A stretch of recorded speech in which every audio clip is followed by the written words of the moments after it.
ओम शांति। अरे मिले तारीख है 26/7/2026। मिठा मिठा बागदड़ चवंदा मीठी मीठी ॿार तव्हां गारंटी कंदा आहियो कि असां पंहिंजे योग सां भारत खे स्वर्ग ठाहींदासीं। हुते हिकु धर्म हिकु राज्य हूंदो। कृष्ण माया जे कंहिं विघ्ननि सां सेफ रहण वारा ॾाढी सुठी कमाल करे सघंदा। उत्तरा माया जो सभिनि खां वॾो विघ्न आहे देह अभिमान में लाहे करे हिकु ॿ जे नाम रूप में फसाइणु। जो ॿार हिन विघ्न सां सेफ रहंदा आहिनि, माया जे धोखे सां बचंदा रहंदा आहिनि, उहे ॾाढो कमाल ॾेखारींदा आहिनि। उन्हनि जी बुद्धि में सर्विस जा नया नया ख़्यालात हलंदा रहंदा आहिनि। सर्विस में उन्नति तॾहिं थींदी जॾहिं देही अभिमानी थींदा। ओम शांति। बाबा आया आहिनि रूहानी ॿारनि खे श्रीमत ॾियणु। इहे त ॿार ॼाणंदा आहिनि कि थोरे समय जे अंदरि ड्रामा प्लान अनुसार सॼो कार्य थियणो आहे। असां रावणपुरी खे विष्णुपुरी ठाहींदा आहियूं। हाणे बाबा बि गुप्त आहे त पढ़ाई बि गुप्त आहे। सेंटर्स त ॾाढा आहिनि, वॾा वॾा गांव में सेंटर्स आहिनि ऐं ॿार बि ॾाढा आहिनि। ॿियो बि दिन प्रतिदिन वधंदा वेंदा आहिनि। लिटरेचर में बि लिखंदा आहिनि कि असां हिन भारत भूमि खे स्वर्ग ठाहे करे छॾंदासीं। तव्हांखे भारत भूमि ॾाढी प्यारी आहे छो कि तव्हां ॼाणंदा आहियो इहा भारत ई स्वर्ग हुयो। उन्हनि खे 5000 वर्ष थिया आहिनि। भारत ॾाढो शानदार हुयो। तव्हां ब्रह्मा मुख वंशावली ॿारनि खे इहा नॉलेज आहे। इहे भारत खे श्रीमत ते स्वर्ग ठाहिणो पए, सभिनि खे रास्तो ॿुधाइणो आहे। ॿियो कोई खिटखिट जी हिते ॻाल्हि न आहे। आपस में बि राय करणी खपे कि हिन चित्रनि द्वारा कीअं छा एडवर्टाइज़ करूं जो अख़बार में बि इहे चित्र विझूं। आपस में हिन सेरेमनी हिन ते सेमिनार करणो खपे। जीअं हुन गवर्नमेंट जे माण्हू आपस में मिलंदा आहिनि, राय कंदा आहिनि त भारत खे असां कीअं सुधारियूं। इहे त एतिरा मतभेद थी विया आहिनि, उन्हनि खे आपस में मिलाए करे ठीकु करूं। आप भारत में सुख शांति कीअं स्थापना थिए करूं। ईअं तव्हां बि रूहानी पांडव गवर्नमेंट आहियो, ये वरी ईश्वरीय गवर्नमेंट आहे। पतित पावन बाबा ही पतित ॿारनि खे पावन ठाहे करे पावन दुनिया जो मालिक ठाहींदा आहिनि। ये राज तव्हां ॿार ॼाणंदा आहियो। मुख्य आहे ही भारत जो आदि सनातन देवी देवता धर्म। ये रुद्र ज्ञान यज्ञ आहे। रुद्र चइबो आहे शिव बाबा खे। हाणे तव्हांखे बाबा अची करे जगायो आहे, तव्हांखे पोइ ॿियनि खे जगाइणो आहे। ड्रामा प्लान अनुसार तव्हां जगाईंदा रहंदा आहियो। हाणे ताईं जीअं जीअं जीअण जहिड़ो पुरुषार्थ कयो ओतिरो ई कल्प पहिरियों बि कयो हुयो। तव्हां रूहानी योद्धा आहियो। कॾहिं माया जो जोर थी वेंदो आहे, कॾहिं ईश्वर जो। कॾहिं कॾहिं त सर्विस सुठी तेज़ सां हलंदी आहे। कॾहिं कई ॿारनि में माया जा विघ्न पइजी वेंदा आहिनि। माया हिकदमि बेहोश करे ॾींदी आहे। लड़ाई जो मैदान त आहे न। माया राम जी संतान खे बेहोश करे ॾींदी आहे। लव कुश जी कहानी आहे न। राम जा 2 ॿार ॾेखारींदा आहिनि। इहे त बाबा जा ढेर ॿार आहिनि। हिन समय सभु मनुष्य कुंभकर्ण जी नींद में सुम्ही पिया आहिनि। उहे ईअं न ॼाणंदा आहिनि कि परम पिता परमात्मा आया आहिनि ॿारनि खे वरसो ॾियणु। बाबा भारत में ईंदा आहिनि। इहे ॻाल्हियूं बिल्कुलु ई भुलिजी विया आहिनि। भारतवासी स्वर्ग जा मालिक ठहिया हुआ, इन में कोई शक न आहे। परम पिता परमात्मा जो जनम बि हिते थींदो आहे। तॾहिं त शिव जयंती भारत में मल्हाईंदा आहिनि त ज़रूरु हुननि कुझु अची करे कयो हूंदो। बुद्धि चईंदी आहे राजयोग सिखायो आहे, याद जी यात्रा सिखाई आहे न। हिन में प्रेरणा जी कोई आवाज़ न थींदी आहे। सम्झंदा आहिनि शंकर प्रेरणा सां विनाश कंदा आहिनि, परंतु हिन में प्रेरणा जी ॻाल्हि न आहे। तव्हां सम्झी विया आहियो कि ड्रामा में उन्हनि जो पार्ट ई आहे मूसल ठाहिणु। उहो विनाश अर्थ निमित ठहिया हुआ आहिनि। प्रेरणा शास्त्रनि जो अक्षर आहे, हिन में प्रेरणा जी त ॻाल्हि न आहे न। ड्रामा प्लान अनुसार विनाश त थियणो ई आहे, प्रेरणा जी त ॻाल्हि ई न आहे। घायल बि आहे, महाभारत लड़ाई सां इहो मुसल आदि कम में आया, जो पास्ट थी वियो उहो पोइ रिपीट थियणो आहे। तव्हां गैरेंटी कंदा आहियो कि असां योग बल सां स्वर्ग जी स्थापना कंदासीं। हुते हिकु धर्म हूंदो त ॿिया सभु धर्म काॾे हूंदा, ज़रूरु विनाश थी वेंदा न। हीअ सम्झण जी ॻाल्हि आहे। घायल भी आहे, ब्रह्मा द्वारा स्थापना, विष्णु द्वारा पालना त ठीकु आहे न, लेकिन शंकर खे त शिव सां गॾु मिलाए छॾियो अथनि, इहे रॉन्ग आहे। शिव शंकर चई छॾियो आहे, छोजो शंकर जो कोई कमु न, शंकर त कोई कमु न कंदा आहिनि, त शिव सां मिलाए छॾियो आहे। परंतु शिव बाबा चईंदा आहिनि मूंखे त ॾाढो कमु करिणो पवंदो, सभिनि खे पावन ठाहिणो पवंदो आहे। मां हिन ब्रह्मा तन में प्रवेश करे हिन साकार द्वारा स्थापना जो कार्य कराईंदो आहे। शंकर जो त कोई पाठ न आहे, शिव जी पूजा थींदी आहे, शिव ई कल्याणकारी थियणु, शिव ई कल्याणकारी झोली भरण वारो आहे, शिव परमात्मा आहे, हिन चवंदा आहिनि। ये ब्रह्मा भी प्रजापिता ब्रह्मा ठहरियो, ब्रह्मा सो विष्णु, विष्णु सो ब्रह्मा। ये ॾाढी गुह्य ॻाल्हियूं आहिनि। ये सर्विस तव्हां ॿार ॼाणंदा आहियो, ये सिर्फ़ु तव्हां ॿार ॼाणंदा आहियो। सेंसिबल ॿारनि जी बुद्धि में ज्ञान झटि सम्झ में अची वेंदो आहे। मनुष्य खे कुझु बि सम्झ में न ईंदो आहे कि पतित पावन बाबा कॾहिं ईंदा। हाणे त कलयुग जो अंत आहे। अगरि चईंदा कि कलयुग जे अंत में 40,000 वर्ष पिया आहिनि, त हाणे केतिरो ॿियो पतित ठहींदा, केतिरो दुख सहन कंदा। कलयुग में सुख त हूंदो न आहे, कुझु बि न ॼाण जे कारण वीचारा घोर अंधियारे में आहिनि। तव्हां ॿारनि जो आपस में मिली करे राय करणी आहे कि कीअं सर्विस खे वधायूं। ड्रामा प्लान त ॿुधाईंदा रहंदा आहिनि, पोइ ॿारनि खे आपस में मिलणो आहे, चित्रनि ते सुठी रीति सम्झाइणो आहे। इहे बि ड्रामा अनुसार चित्र ठाहींदा वेंदा आहिनि। ॿार ॼाणंदा आहिनि कि जो समय पास थींदो आहे हूबहू ड्रामा हलंदो रहंदो आहे। ॿारनि जी अवस्था त कॾहिं मथे कॾहिं हेठि इहा हलंदी रहंदी आहे। बाबा बि साक्षी थी करे ॾिसंदा आहिनि। कॾहिं ॿारनि ते ग्रहचारी वेंदी आहे त उनखे मिटाइण लाइ प्रयत्न कराईंदा आहिनि। बाबा घड़ी चईंदा आहिनि कि बाप खे यादि करो, लेकिन देह अभिमान में अची वेंदा आहिनि, इन करे ठोकरियूं खाईंदा रहंदा आहिनि। हिन में देही अभिमानी ठहिणो आहे, परंतु ॿारनि में देह अभिमान ॾाढो आहे। तव्हां देही अभिमानी ठहो त बाप जी यादि रहे, पोइ सर्विस जी उन्नति बि थींदी रहंदी। जंहिंखे उच्च पद पाइणो आहे उहो सदैव सर्विस में लॻो रहंदो। तकदीर में अगरि न त तदबीर बि न कंदा।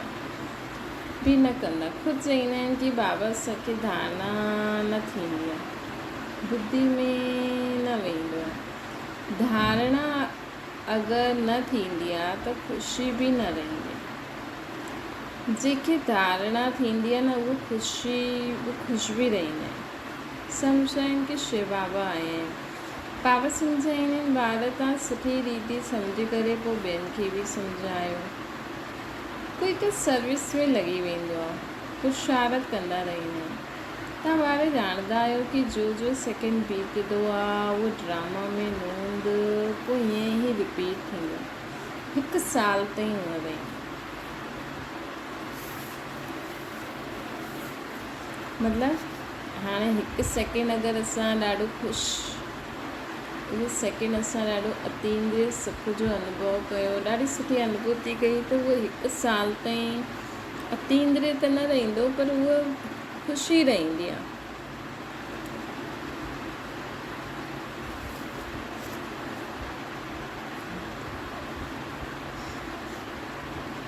बाबा चवनि था कि जो सेकेंड बीतंदो आहे उहो ड्रामा में न हूंदो, पोइ ईअं ई रिपीट थींदो वेंदो। ॿारनि खे सम्झाइबो आहे कि ॿाहिरि भाषण कंदे समय त अनेक प्रकार जे मनुष्य ईंदा आहिनि। तव्हां ॿार ॼाणंदा आहियो कि सभी वेद शास्त्र गीता आदि ते बि भाषण कंदा आहिनि। उनखे पतो थोरी आहे कि हिते ईश्वर पंहिंजो ॿियो ऐं रचना जे आदि मध्य अंत जो रहस्य सम्झाईंदा आहिनि। चित्रनि में केतिरो सुठी रीति ॾेखारियो आहे कि परमात्मा केरु आहे। इहे ॻाल्हियूं प्रोजेक्टर ते त सम्झाए न सघंदा आहियूं। प्रदर्शनी में चित्र बि साम्हूं खड़ा आहे ऐं पोइ तव्हां सम्झाए करे पुछी बि सघंदा आहियो कि हाणे ॿुधायो गीता जो भॻवानु केरु, ज्ञान सागर केरु, पवित्रता सुख शांति जो सागर लिबरेटर गाइड केरु। श्री कृष्ण जे लाइ त चई न सघंदा परम पिता परमात्मा जी महिमा अलॻि आहे। पहिरियों लिखणो बि खपे, प्रूफ वठिणो खपे, सभिनि सां सही वठिणी खपे। हॉल में चुड़ियायूं लड़नि थियूं, हिन समय सॼी दुनिया में लड़ाई झगड़ो ई आहे। हाणे आपस में लड़ंदा रहंदा आहिनि। 5 विकार बि मनुष्यनि जा ॻायल आहिनि, जानवरनि जी त ॻाल्हि ई न आहे। विशियस वर्ड, वाइसलेस वर्ड मनुष्यनि जे लाइ ॻायल आहे। कलयुग में आहे आसुरी संप्रदाय, सतयुग में आहे दैवी संप्रदाय। मनुष्य एतिरा तमोप्रधान बुद्धि आहिनि जो बिल्कुलु सम्झंदा न आहिनि कि असां ई आसुरी संप्रदाय आहियूं। देवताउनि जे अॻियां वञी करे ॻाईंदा आहिनि असां नीच पापी, असां निर्गुण हारे में कोई गुण न आहे, ईअं ॻाईंदा रहंदा देवताउनि जे अॻियां वञी।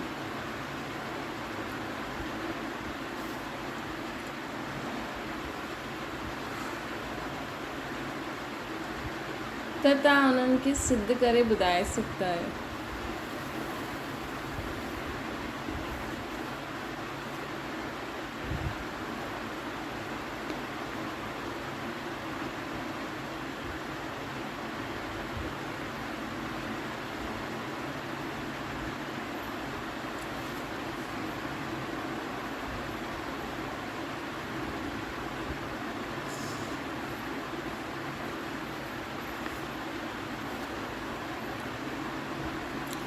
सीढ़ी जे चित्र ते वॾो क्लियर आहे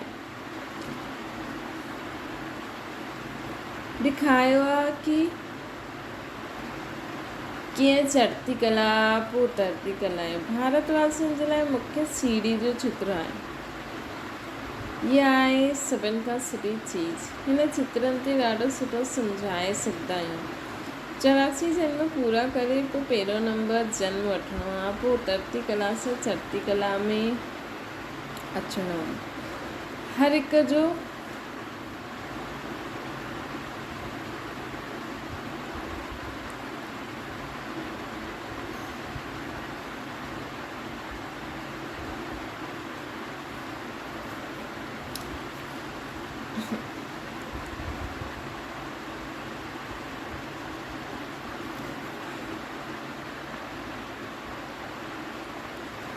हर हिक जो वीचार सागर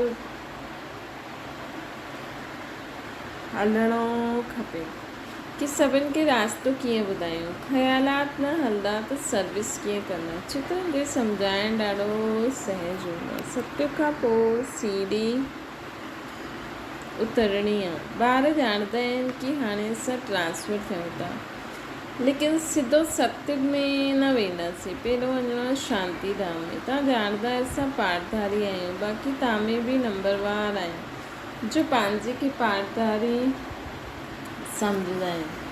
हिन ड्रामा जे दुनिया में अहिड़ो कोई न आहे चई सघंदो आहे कि असां पाठधारी आहियूं।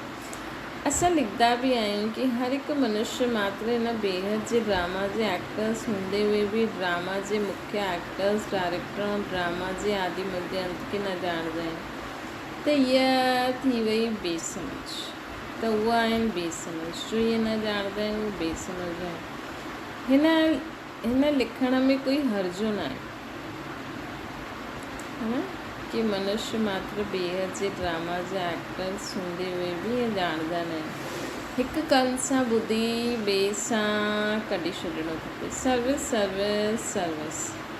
बाबा ॼाणंदा आहिनि कि ॿारनि में कॾहिं ग्रहचारी बि वेंदी आहे। जॾहिं ग्रहचारी वेंदी आहे त केतिरो नुक़सानु थी वेंदो आहे, उहो बाप ॼाणंदा आहिनि। साहूकार ग़रीब ठही वेंदा आहिनि, कारण त हूंदो न। ॾाढनि खे बाबा सम्झाईंदा बि रहंदा आहिनि, ॿार नाम रूप में कॾहिं बि न फसनो,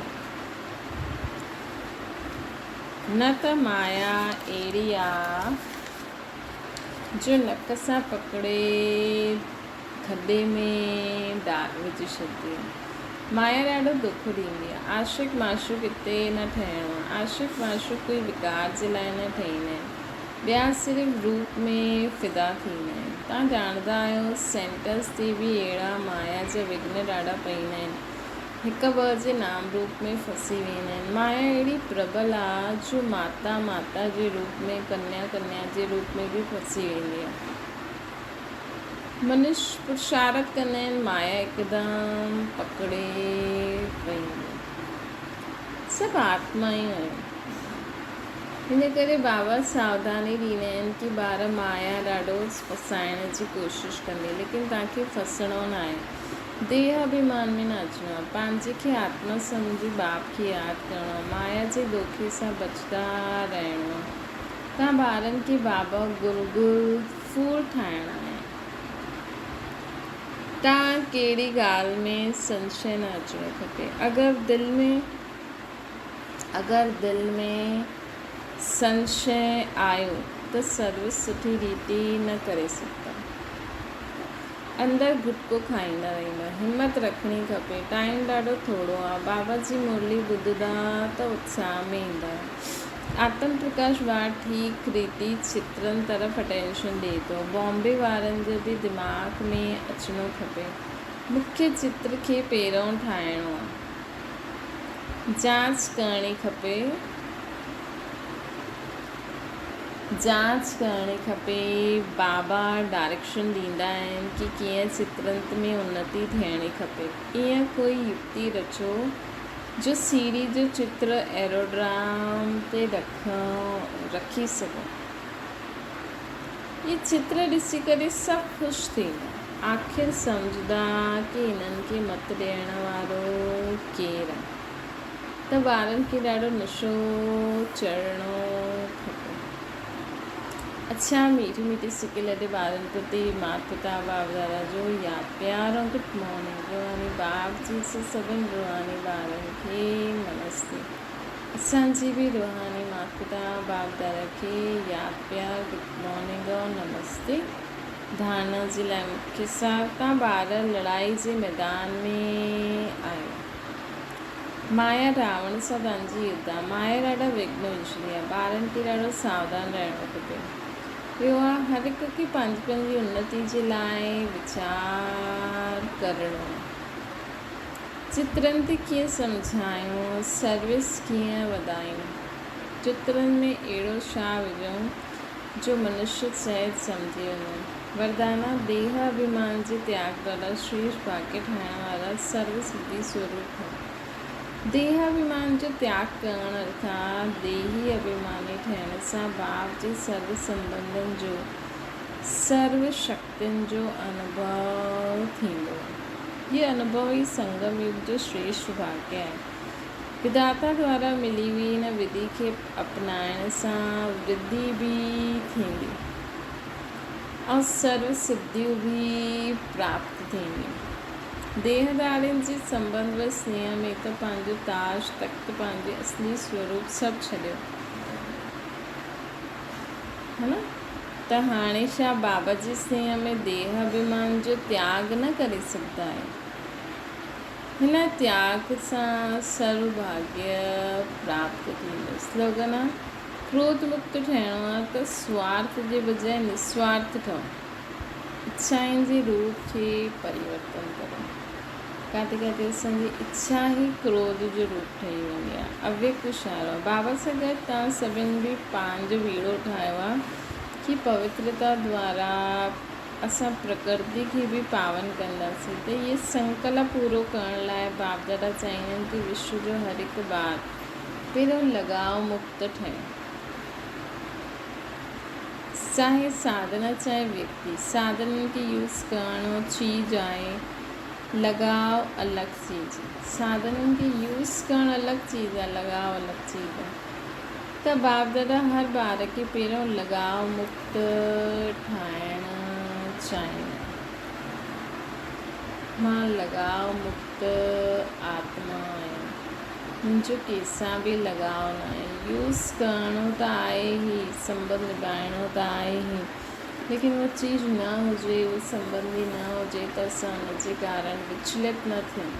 असांजो मन बुद्धि संस्कार भाव असांजी आत्मा जी सिधी हलचल में न अचे। हिकु बाप सां सर्व संबंधनि जो रस, सर्व पदार्थनि जो बि रस अनुभव थियणो। अच्छा, ओम शांति। बाबा खे यादि करो।